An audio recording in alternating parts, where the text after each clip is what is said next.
नमस्कार दोस्तों, the Kavita show के इस एपिसोड में आपका स्वागत है। दोस्तों, इस बार के शो में मैं बहुत महत्वपूर्ण मुद्दे पर बात करने जा रही हूँ। आप मेरे शो को पूरा देखने के लिए मेरे साथ जुड़े रहिए और अपने सुझाव और कमेंट ज़रूर से भेजिएगा। दोस्तों, जिस मुद्दे पर मैं बात करने जा रही हूँ ये मुद्दा है आदिवासी समुदाय के बारे में। बुंदेलखंड के आदिवासी मानिकपुर क्षेत्र, जिसको पाठा क्षेत्र के नाम से भी जाना जाता है, यहाँ के आदिवासी घने जंगलों और पहाड़ों के बीच में बसते हैं।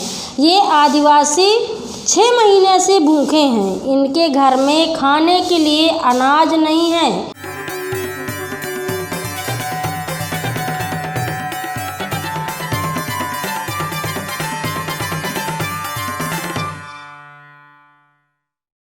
तो दोस्तों, ये भूखे क्यों हैं? क्योंकि लॉकडाउन के टाइम में सरकार ने सारी ट्रेनों को बंद करवा दिया और जो पाठा क्षेत्र के आदिवासी थे, ये ट्रेनें इनके लिए जीवनदायिनी थीं। मानिकपुर क्षेत्र के जितने भी आदिवासी थे वो जंगलों में लकड़ी काटने के लिए जाते थे, लकड़ी को काटकर घर लाते थे, फिर उन लकड़ी का गट्ठा बनाते थे और ट्रेन में लाद करके बेचने के लिए जाते थे। बहुत सारी ट्रेनें हैं, मैं कुछ ट्रेनों का नाम लेना चाहती हूँ, जैसे झांसी पैसेंजर हो गई, कानपुर पैसेंजर हो गई और शटल हो गई, और भी कुछ सुपर फास्ट ट्रेनें हैं, उनसे भी ये लोग कभी कभार जाती थीं। अब ये ट्रेन बंद होने से इनका पूरा रोजगार छिन गया है। पैदल इतने दूर से शहरों में जा भी नहीं सकते। जिन शहरों में लकड़ी बेचने के लिए आदिवासी समुदाय की महिलाएं जाती थीं, उसमें से डभौरा है, मैहर है, सतना है, चित्रकूट, बांदा, अतर्रा, यहाँ पर ये ट्रेन में लकड़ी को लाद करके ले जाती थीं और फिर ये मार्केट में जा कर के बेचती थीं।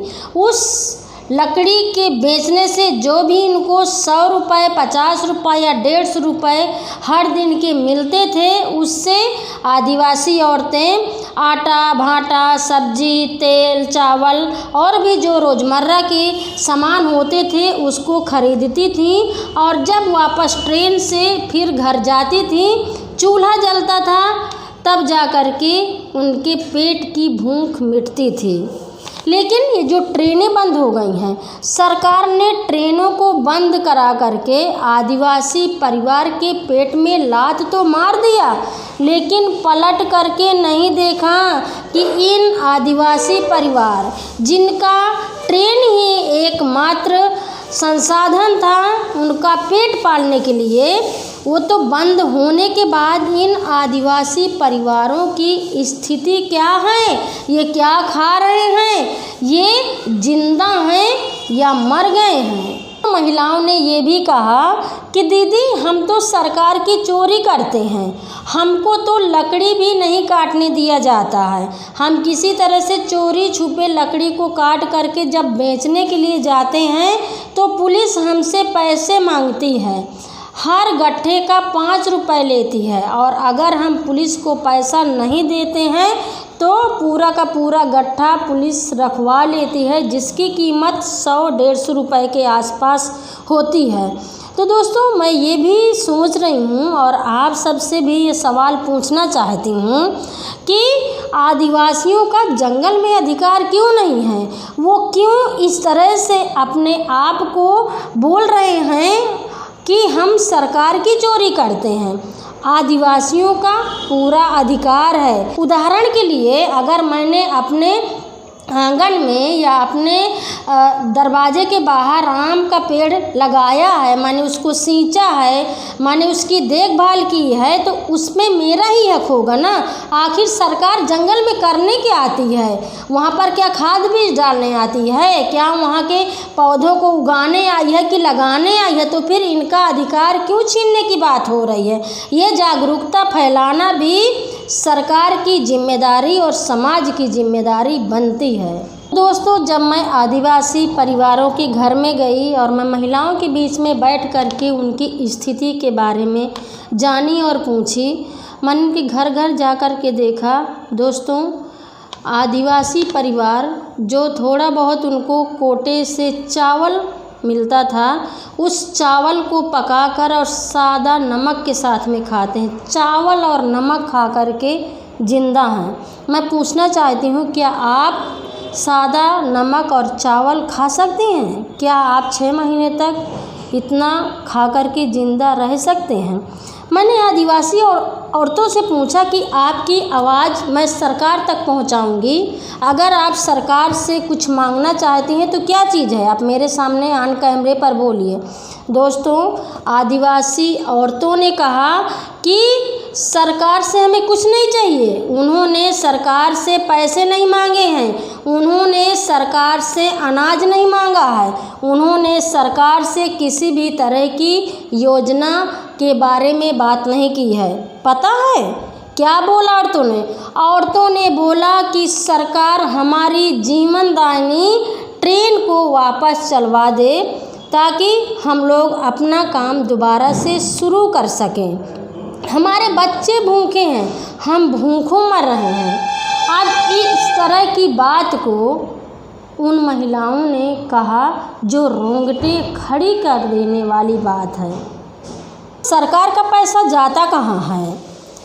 आदिवासी परिवार के बीच में मैं गई। मैंने मानिकपुर क्षेत्र के कई गांवों में जा कर के आदिवासियों की खबर ली और एक बड़ी कवरेज की जो आप तक पेश हुई है। मैं जब आदिवासी समुदाय से पूछ रही थी कि सरकार ने उनको किस तरह का मदद किया, लेकिन सबके मुंह से यही निकला कि सरकार की तरफ से उनको किसी भी तरह की मदद नहीं मिली है। मैं पूछना चाहती हूँ कि इतनी सारी जो योजनाएं सरकार ने चलाई है गरीबों के लिए, आदिवासियों के लिए, दलितों के लिए, वो योजनाएं धरातल पर नहीं है, उनका लाभ गरीबों तक नहीं पहुंच रहा है। और उसका जीता जागता उदाहरण ये आदिवासी समुदाय है। जैसे खासकर अगर देखा जाए तो जो श्रम विभाग है वो मज़दूरों के लिए कार्ड बनवाता है और उसके तहत बहुत सारी योजनाएं और लाभ हैं जो गरीब और मज़दूरों के लिए दिया जाता है। जब मैंने श्रम विभाग के बारे में और जो पंजीयन होता है मज़दूरों का उस कार्ड के बारे में पूछा तो किसी को नहीं पता था कि श्रम विभाग कौन सी वाला है, ये पंजीयन के बारे में क्या है, ये कौन सा कार्ड है, वो तक उनको जानकारी नहीं थी। एकलव्य महाविद्यालय जो खासकर आदिवासी समुदाय के बच्चों के लिए बनाया गया है कि उनके बच्चे वहाँ पर जा कर के पढ़ेंगे और अच्छी शिक्षा हासिल कर सकते हैं। एकलव्य महाविद्यालय के बारे में आदिवासियों के बीच में कोई जानकारी ही नहीं है। इसके अलावा और भी बहुत सारी योजनाएं, बहुत सारे लोगों के राशन कार्ड नहीं थे। इतनी मुसीबत में जहाँ पर सरकार ढिढोरा पीटी कि खास तौर पर वो राशन कार्ड बनवाएगी, लेकिन उनके पास नहीं, अनाज नहीं मिल रहा है।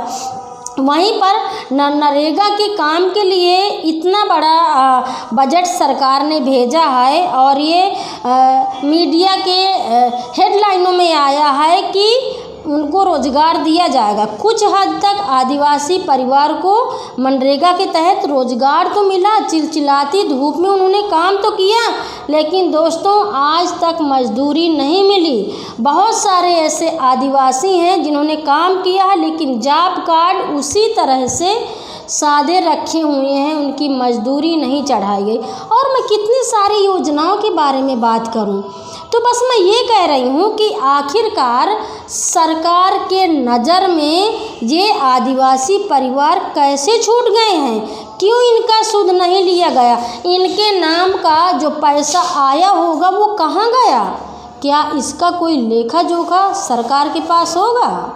तो दोस्तों आजकल आदिवासी समुदाय अपने पेट की भूख को मिटाने के लिए जंगलों से फेनी, मुर्री, घुंघची और आंवला तोड़ करके लाते हैं और उनको घर में ला करके कतर करके सुखाते हैं और सुखाने के बाद बेचने के लिए जाते हैं। और ये आर्डर इनको बड़े व्यापारी गांव में दे करके जाते हैं।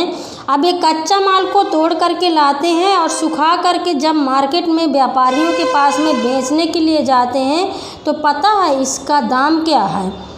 आदिवासी महिलाओं ने बताया कि जो मुर्री होती है, जो बहुत ही महत्वपूर्ण और ज़रूरी जड़ी बूटी है, जो कई तरह की दवाइयों में काम आती है, उसको 90 रुपए की 5 किलो खरीदा जाता है। जो फेनी है वो सूखने के बाद कितना ढेर सारी हो जाती है, उसको 200 रुपए की 5 किलो खरीदी जाती है।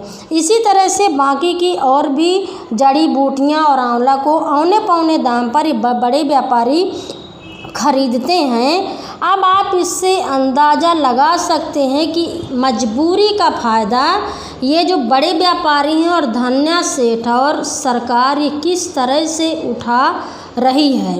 अगर आप यही जड़ी बूटियां बाज़ार में ख़रीदने के लिए जाएंगे तो आपको खुद में अंदाज़ा लग जाएगा कि अगर आपको 100 ग्राम मुर्री ख़रीदना है तो मुझे उतना आइडिया तो नहीं है, लेकिन शायद है कि 70-80 रुपए से कम नहीं मिलेगी। इसी तरह से घुंची है, आंवला है, बाकी की चीज़ों का आप आकलन लगा सकते हैं।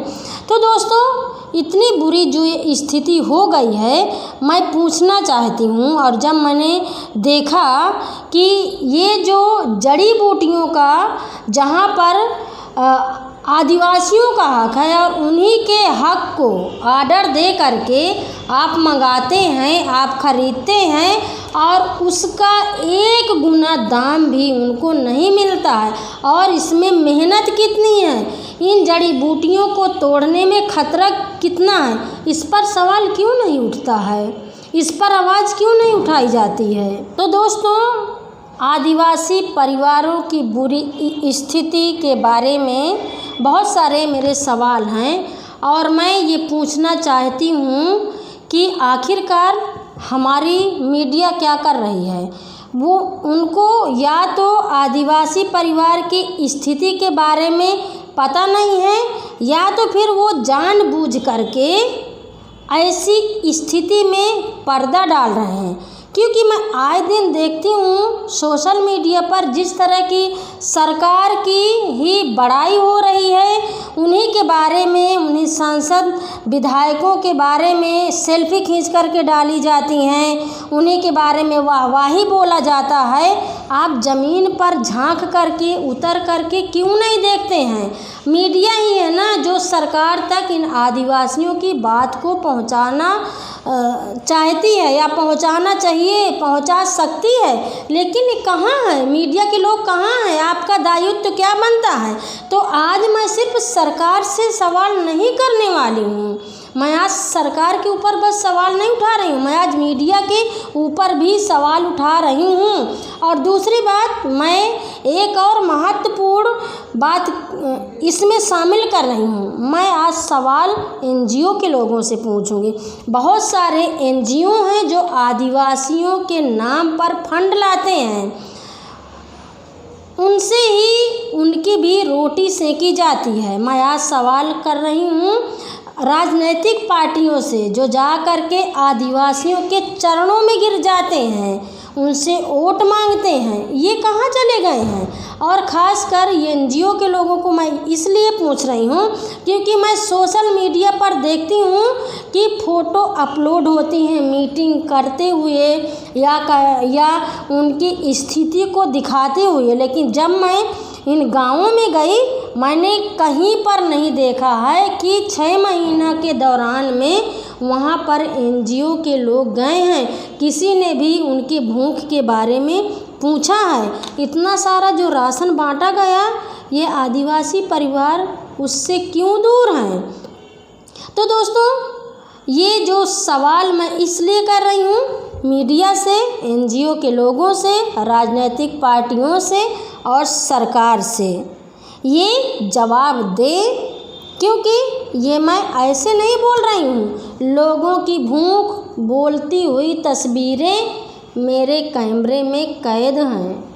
तो दोस्तों, अगर आपके पास में इससे जुड़े हुए कोई सवाल हैं तो आप हमें लिख भेजिए।